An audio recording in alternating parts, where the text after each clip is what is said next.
and the old front end off. And just want to get a slow pan.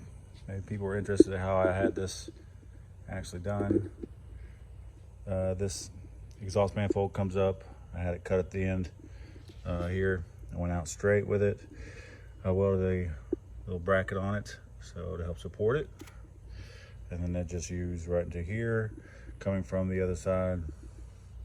That's looping around the front, coming in here.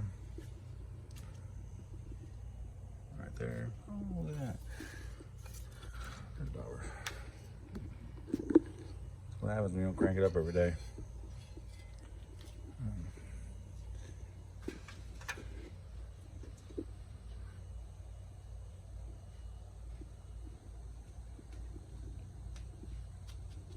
That's for power steering. That's the reservoir. Used to sit in the front right here, but now out of the way. I do gotta replace this hose here. Yeah, at one point touched this. I was rubbing a little bit. It kind of looks like it's rubbing here, but it's not touching anything. It's just sitting out there in a small area of space. That one is just facing forward and going down that way, looping back in front, going back to the turbo to the front. And that's my flex there to keep, in case it moves. There's my little bracket. This whole thing, I don't know how it got so damn dirty, but it's just got crap all over it. That's the bracket I made. Connects onto the back of here and goes around to the front.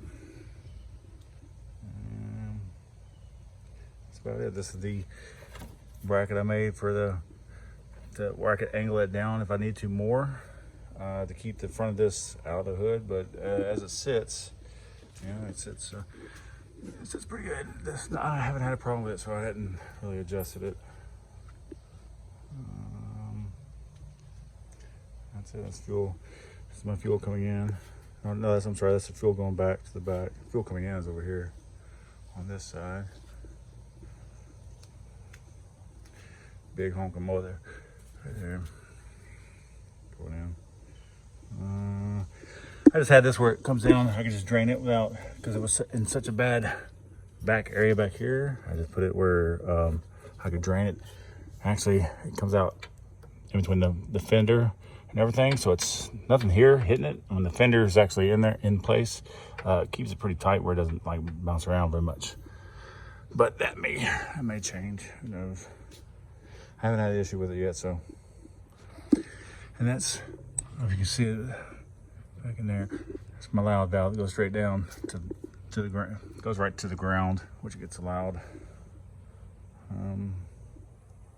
That's it. This is as much space I got between the tire and this.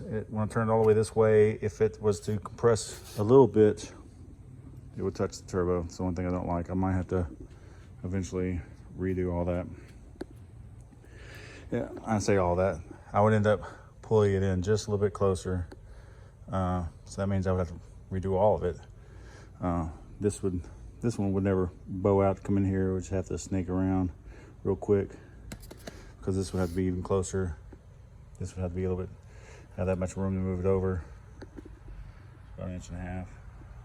This will be painted. I just put it in there. That's part of the exhaust that I had left over from that as I was finishing up. So it comes strictly out of the turbo, which I had some eBay ones, those 90s right there. Oh man, I kept tearing those things up. I kept blowing out the bottom of it. Finally got that thick one. I think it's a 5-layer. But I don't think that has anything to do with it. I think it was just cheap quality that I kept buying, like this right here. No, this is a good one. So 90 right into this. This is the one I got for VS Racing. All right, so it's not bad. I trapezed it from here, to here, and I cut out the center section just below where this hood pin is, and I could still pull the pin if I need to. Made this bullhorn because I couldn't find at the time the plastic piece that goes in here, the crash bar thing that went in there. So I made that. This is a train horn left over from, I don't know where I got it. It was sitting around from something. Decided to put it on here. It's pretty funny. It's loud. All right, so I come right around here and just 90 up and into that. Boom. I haven't had any problems with it yet. Temperatures are, at times I thought was unrealistically low, but you can see I got quite a bit of room between, it has to be at least 6 inches between the intercooler and the radiator. So there's no heat sink. And then surprisingly, the way the front end set up is right where this intercooler is right where that front air dam is sitting. So it's going to scoop up and go actually right in front of that, right across that intercooler. So I actually did that. Luckily came out correct doing that. So anything going from that air dam will go up across that intercooler and then across to the rad. So that's the car completely tore down, getting ready to start sanding and then blocking and doing all that kind of good stuff and getting ready to paint this thing. Bodywork. Love it.